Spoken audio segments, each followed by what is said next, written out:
runtii waxaan u jeednaa inay meeshan ka socoto shaqo aad iyo aad waxa weeyaan loogu baahnaa maadaama ay baabuurta iyo waxa weeyaan dadweynaha meeshan isticmaal ay ku qabeen dhibaatooyin fara badan runtii waxaan uga mahad celinaynaa shirkadda Hubaal iyo dawladda hoose oo waxa weeyaan barnaamijka ka qayb qaatay oo wax loo baahan yahay waxaan jecelnahay dhammaan shirkadaha gobolka ka shaqeeya ee degmada Boosaaso in ay ku daydaanin shirkadda Hubaal waayo waxa weeyaan waxa loo baahan yahay inaynu dalkeena si mutadacnimo leh inagoo waxa weeyaan inaynu uga shaqeysano waxaan mar labaad iyo mar saddexaad dhiirigelinaynaa dhammaan shaqaalaha iyo howlwadeennada gudoomiye shaqada halkan waxay ka socotay muddo 4 bariye maanta 5 ku ah waxaan la buuxinayay buntajiiftan oo runtii aad iyo aad gaadiidku ugu dhibanaayeen waxaana dhibta keenay macnaa biyihii iyo roobkii dii jiray biyihii mari jiray baa waxay sameeyeen godadkii baa la buuxiyay maanta Allah dadaan dhowr darawalad baa wareysanay waxay yihiin waxa u dhaxay farq weynaaday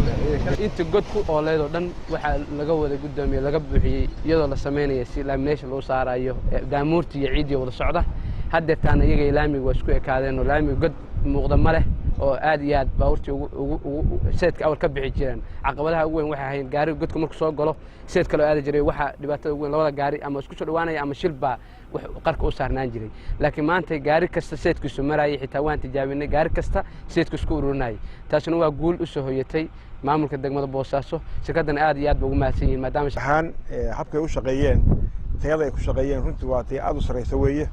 godadkuna godad aad waaweyn bay ahayn oo baabuurta ama hay'adaha ama haweenaade dhaawac weyn gaarsiin jiray runtii khasaare badan baa ka dhacday ama accident badan baa ka dhacay way ka shaqeeyeen si madaxnimo ah waxaan aad ugu mahadinaynaa shirkadaas waxaan rajaynayaa shirkadaha kalena inay ku daydaan oo wadooyinka ayaan eegin ama cambaareen ama dhaliin dawladda hoose waayo shacabku inay nala qabtaan hawsha ay nala wadaan weeye marka aad bay ugu mahadsan yihiin shirkadda Hubaal hawshan ay qabteen farxad weyn bay noo tahay inaan maanta halkaan isugu nimaadno inaanu maanta indhaheena ku aragno shaqadii ay qabatay shirkadda Hubaal ee u qabatay si iska wax u qabsaa mutadawacnimo ah aad iyo aad baan u bogaadinayaa maamulka iyo shaqaalaha shirkadda Hubaal oo hadda halkan nala jooga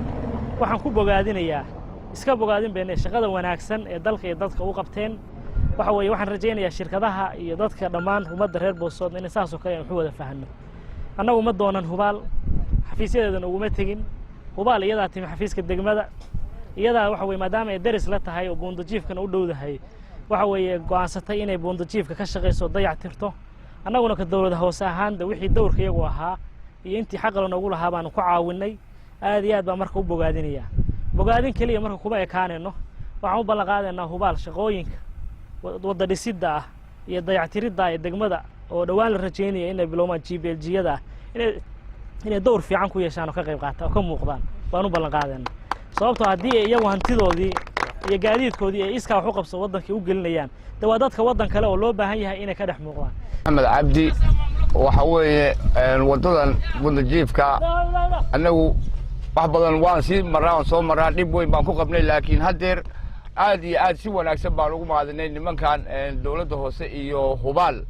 oo si wada jira wadadaas uga shaqeeyay wayna ku mahadsan yihiin Ali Ahmed waxaan ahay dareewaliintii isticmaali jirtay wadadan waxaan ku qabnay dib weyn markii hore waxa weeye waxay ku talay wadadu meel dalcada marka aan ka soo degno xagga dalcada anagoo gaarigu iska 5 ka socdo si xarragoolaya waxaan ku la kulmi jiray god dheer godkaas waxa weeye wuxuu noo geysan jiray khasaaro kaabaan jaba waxa weeye taangi go'a dib badan noo geysay cidda samaysay oo hadda dawladda hoose iyo Hubaal waa uga mahad celinayna